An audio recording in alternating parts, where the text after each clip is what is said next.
First, measure the desired size for the center of your Pokeball.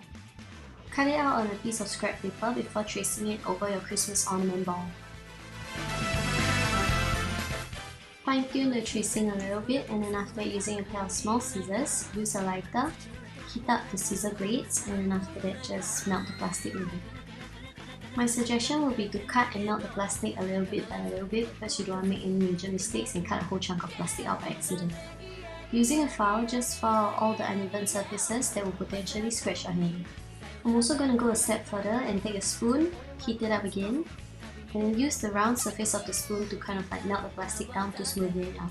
Now for the fun part, take the spray paint in the color of the Pokeball that you want and just spray half of the Christmas ornament ball, leave it to dry, maybe do another 2-3 layers, as long as it's not translucent and it's more opaque, and leave it to dry.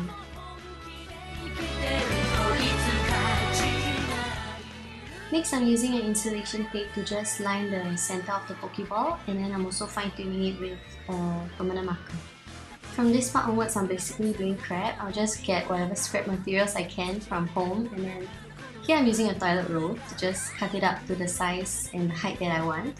For me to stack my portable charger on top of it.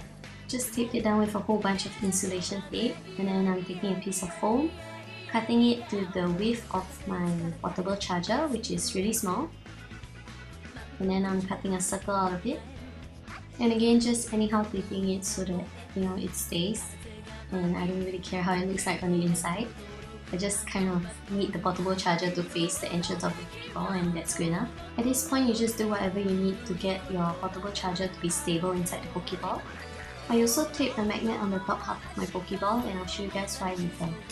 Once you're sure everything inside your Pokeball is stable and also it works, it's time to seal up the sides with the insulation tape.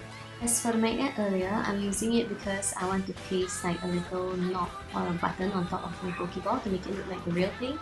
And for the lid, I'm actually using some crap materials like a piece of metal glued together with a bottle cap, which I cut into a thin piece of coin and stuck a little button thing on top of it.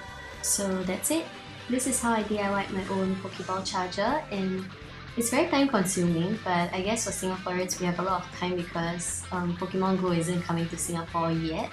So in the meantime, while waiting, you guys can try out this tutorial so when Pokemon Go finally comes to Singapore, you have enough battery on your phone to play Pokemon Go.